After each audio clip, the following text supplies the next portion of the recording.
Life is filled with circuses. You will fail. You will likely fail often. It will be painful. It will be discouraging. At times, it will test you to your very core. But if you want to change the world, don't be afraid of the circuses. At least twice a week, the trainees were required to run the obstacle course. The obstacle course contained 25 obstacles, including a 10-foot wall, a 30-foot cargo net, a barbed wire crawl, to name a few. But the most challenging obstacle was the slide for life. It had a 3-level, 30-foot tower at one end and a 1-level tower at the other. In between was a 200-foot-long rope. You had to climb the 3-tiered tower, and once at the top, you grabbed the rope, swung underneath the rope, and pulled yourself hand over hand until you got to the other end. The record for the obstacle course had stood for years when my class began in 1977.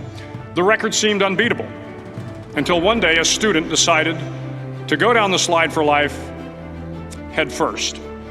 Instead of swinging his body underneath the rope and inching his way down, he bravely mounted the top of the rope and thrust himself forward. It was a dangerous move, seemingly foolish and fraught with risk. Failure could mean injury and being dropped from the course. Without hesitation, the student slid down the rope perilously fast. Instead of several minutes, it only took him half that time. And by the end of the course, he had broken the record. If you want to change the world, sometimes you have to slide down the obstacles head first. During the land warfare phase of training, the students are flown out to San Clemente Island, which lies off the coast of San Diego. The waters off San Clemente are a breeding ground for the great white sharks. To pass SEAL training, there are a series of long swims that must be completed. One is the night swim. Before the swim, the instructors joyfully brief the students on all the species of sharks that inhabit the waters off San Clemente. They assure you, however, that no student has ever been eaten by a shark, at least not that they can remember.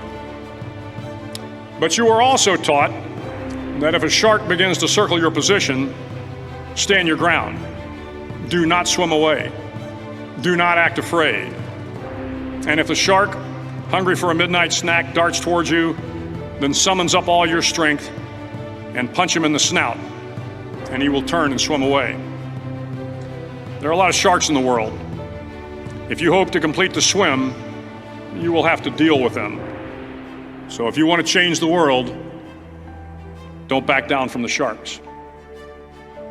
As Navy SEALs, one of our jobs is to conduct underwater attacks against enemy shipping. We practice this technique extensively during training.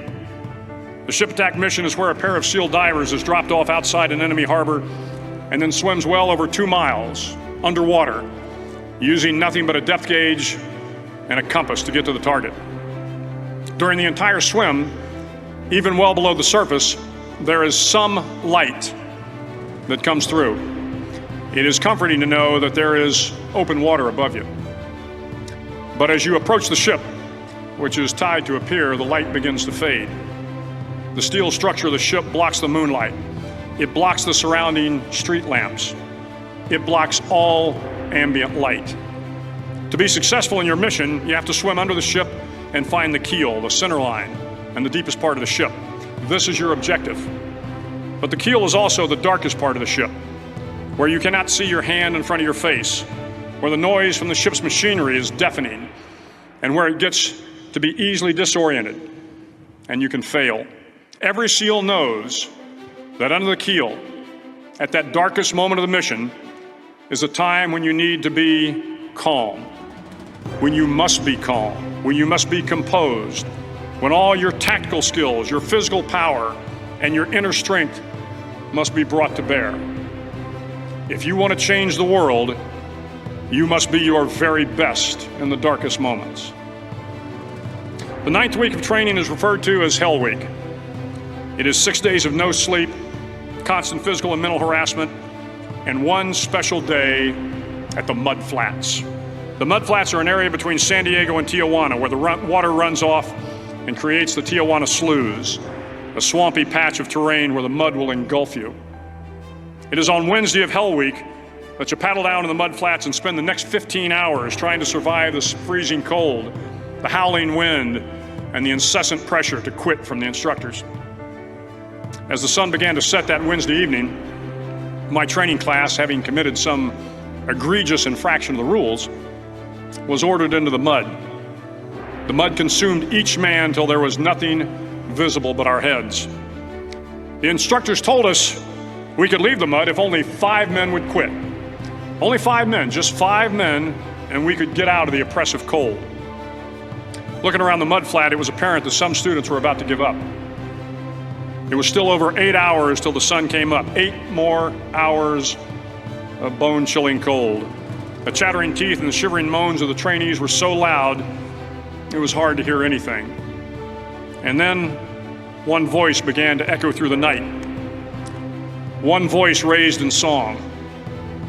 The song was terribly out of tune, but sung with great enthusiasm.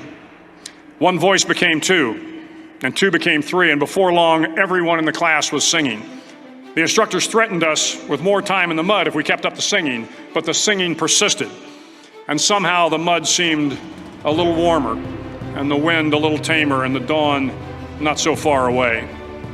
If I have learned anything in my time traveling the world, it is the power of hope, the power of one person, a Washington, a Lincoln, King, Mandela, and even a young girl from Pakistan, Malala. One person can change the world by giving people hope. So if you want to change the world, start singing when you're up to your neck in mud. Finally, in SEAL training, there's a bell. A brass bell that hangs in the center of the compound for all the students to see. All you have to do to quit is ring the bell. Ring the bell, and you no longer have to wake up at 5 o'clock. Ring the bell, and you no longer have to be in the freezing cold swims. Ring the bell, and you no longer have to do the runs, the obstacle course, the PT, and you no longer have to endure the hardships of training. All you have to do is ring the bell to get out. If you want to change the world, don't ever, ever ring the bell. To the class of 2014, you are moments away from graduating, moments away from beginning your journey through life, moments away from starting to change the world for the better. It will not be easy, but you are the class of 2014, the class that can affect the lives of 800 million people in the next century. Start each day with a task completed. Find someone to help you through life. Respect everyone. Know that life is not fair and that you will fail often.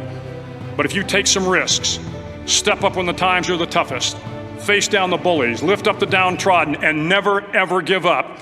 If you do these things, the next generation and the generations that follow will live in a world far better than the one we have today.